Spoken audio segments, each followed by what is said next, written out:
بسم اللہ الرحمن الرحیم۔ سوال ہے کہ کیا حیض کی حالت میں ایک عورت وضو کر سکتی ہے، اور کیا ایسی صورت میں ایک عورت کو وضو کرنے کا ثواب ملے گا؟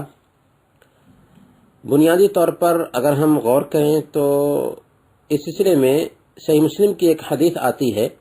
حضرت عائشہ صدیقہ رضی اللہ تعالی عنہ بیان فرماتی ہیں کہ کان رسول اللہ صلی اللہ علیہ وسلم اذا کان جنبا فاراد ان یاکل او ینام توضأ وضوءه للصلاة، کہ جب اللہ کے نبی صلی اللہ علیہ وسلم جنابت کی حالت میں ہوتے اور کھانا یا سونا چاہتے تو وضو کر لیا کرتے تھے، ویسے ہی جیسے نماز کے لیے وضو کیا جاتا ہے۔ اب سوال یہ ہے کہ کیا حائض جنوبی کے جیسے ہے کہ کھانے اور سونے سے پہلے وضو کرے گی؟ تو اس کا جواب یہ ہے کہ یہ حکم جنوبی کے لیے ہے، حائض کے لیے یہ حکم نہیں ہے۔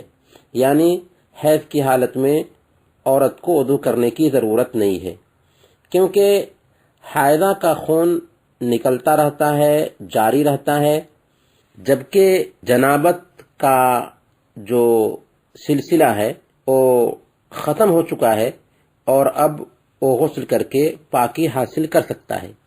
اس لیے حدث کو، جنابت کو ہلکا کرنا وضو کے ذریعہ فائدہ مند ہوگا، جبکہ حائضہ اگر وضو کرتی ہے تو اس کا خون ابھی ختم نہیں ہوا ہے، اس لیے اس کے لیے کوئی فائدہ مند نہیں۔ اس لیے جنوبی پر حائض کو قیاس نہیں کیا جا سکتا۔ خلاصہ یہ ہوا کہ حائضہ عورت کو وضو کرنے کی ضرورت نہیں ہے، اور اگر وہ وضو کرتی ہے تو ظاہر سی بات ہے کہ اس کو کوئی ثواب بھی اس پر نہیں ملے گا۔ ہاں، اتنا ضرور ہے کہ ایک عورت صبح میں جگے اور منہ ہاتھ دھل کر کے اللہ کے ذکر میں بیٹھے۔ خاص طور پر ہماری عورتوں کی کوتاہی ہوتی ہے کہ فجر کے وقت عام دنوں میں تو جگنے کی عادت ہوتی ہے انہیں، لیکن جب مہینہ کے دنوں میں وہ ہوتی ہیں تو سورج نکلنے کے بعد جگتی ہیں۔ نہیں، یہ غلطی ہے۔ ایک عورت کو چاہیے کہ سورج نکلنے سے پہلے کم سے کم جگے، منہ ہاتھ دھل کر کے اللہ کا ذکر کرے، کیونکہ ذکر کے لیے طہارت شرط نہیں ہے۔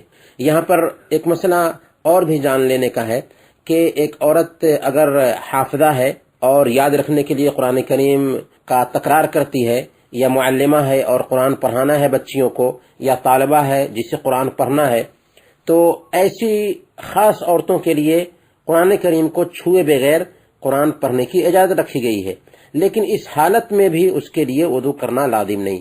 تو وضو کرنے کی ضرورت نہیں ہے حائضہ کو، کیونکہ اس کا خون ابھی جاری ہے۔ ہاں، اگر خون بند ہو جائے تو اس کا حکم جنوبی کا حکم ہوگا۔ جس طرح سے جنوبی وضو کر کے سوتا یا کھانا کھاتا ہے، ویسے ہی ایک عورت کا خون اگر بند ہو گیا ہے تو غسل کرنے سے پہلے وہ وضو کر کے سوئے گی یا وضو کر کے کھانا کھائے گی تو صحیح ہوگا، لیکن خون بند ہونے سے پہلے وضو کرنے کی ضرورت نہیں ہے۔